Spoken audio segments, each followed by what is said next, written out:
معافی مانگنے کا کیا طریقہ ہے؟ واٹس ایپ بھرا ہوا ہے معافی نامے سے، قطار لگی ہوئی ہے 3 دنوں سے، میرے اگلی پچھلی تمام چیزیں معاف کرو معاف کرو معاف کرو۔ اچھا کام ہے، یعنی معافی طلب کرنے کا یہ طریقہ اختیار کیا گیا، جس کو دیکھو اور بیچارہ لکھتا بھی نہیں، کاپی پیسٹ ادھر سے اٹھائے ادھر کر دے، لکھنے کی بھی کسی کے اندر اتنی ہمت بھی نہیں ہے۔ ذرا آپ اس کے متعلق سوچو، صحیح ہے ہمارے بزرگوں کا یہ طریقہ رہا۔ حدیث پاک ابھی میں نے سنایا، جس کے دل میں کینہ ہو آج اس کی مغفرت نہیں ہوگی۔ کینہ کہتے ہیں مسلمانوں سے قطع تعلق کرنا۔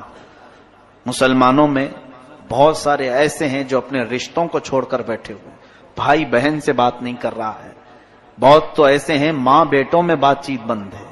معاذ اللہ رب العالمین، حدیث پاک میں ہے جس نے دنیا میں صلہ رحمی رشتے کو قطع کیا، کٹ کیا، قیامت کے دن اسے کاٹ کر دوزخ میں ڈال دیا جائے گا۔ صلہ رحمی کو قطع کرنے والا، حضور نے یہ بھی فرمایا جس نے 3 دن سے زیادہ اپنے بھائی سے ترک تعلق کیا وہ میری امت میں سے نہیں ہے۔ یہ بڑی وعیدیں ہیں، اس لیے بزرگوں نے ایک طریقہ اپنایا تھا۔ آج کی رات جو کچھ بھی ہوا پچھلا سب بھول جاؤ، معافی طلب کرنے کے لیے ہم رب کے حضور آتے ہیں مغفرت کے لیے، لیکن اگر ہمارے پاس 2 چیزیں ہیں، نمبر 1 شرک اگر کیا ہو تو بخشش کی سوال ہی نہیں، دوسری چیز اگر کینہ ہے دل میں دوسرے کے متعلق، اپنے بھائیوں کے متعلق، تو بھی بخشش کی یہاں پر ممانعت کر دی گئی، مغفرت نہیں ہوگی۔ تو بزرگوں نے یہ عادت ڈالی تھی امت مسلمہ کو کہ یہ شب برات آنے سے پہلے پہلے اپنے دل کے کینوں کو صاف کر لو، معافی طلب کر کے صاف ستھرے ہو جاؤ، تاکہ آج بٹنے والی مغفرت تمہیں بھی مل جائے۔ بذات خود اس سے معافی طلب کریں جس کے ساتھ آپ کا معاملہ ہوا ہے، اس کے پاس جائیں، یہاں پر نفس جانے نہیں دے گا۔ یہی بات تو ہے۔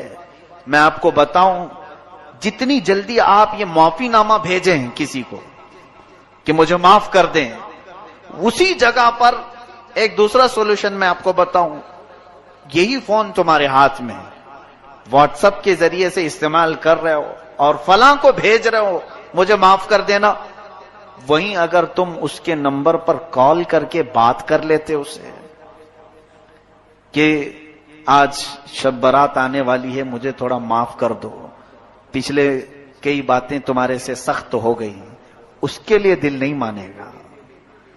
بات چیت کر لیتے، تمہارا دل نہیں مانے گا، چھوڑو بھیج دیتے ہیں، دیکھے تو ٹھیک ہے نہیں تو کوئی بات نہیں۔ یہ جو ہے نفس نے تمہیں اس طرح سے کرنے کی عادت ڈالی۔ نفس امارہ یہ نہیں چاہتا ہے کہ کسی کے سامنے جھک جائیں ہم۔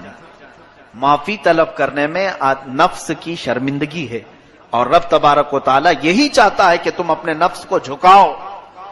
اپنے نفس کو جب تک تم نہیں جھکاؤ گے تو معافی کی کوئی امید ہی نہیں۔ یاد رکھنا قیامت کے دن یہی حقوق العباد تمہیں جہنم میں لے کے چلے جائیں گے۔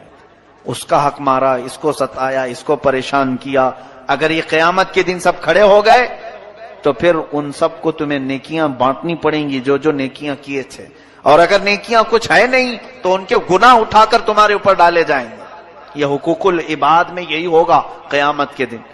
اس لیے اگر معافی مانگنے کا شوق ہے، بلکہ مانگنا چاہیے بھی، اس طرح سے نہیں، جاؤ ملاقات کرو۔ اگر ملاقات کرنا پاسبل نہیں، ممکن نہیں، تو فون پہ بات کر سکتے ہیں آپ۔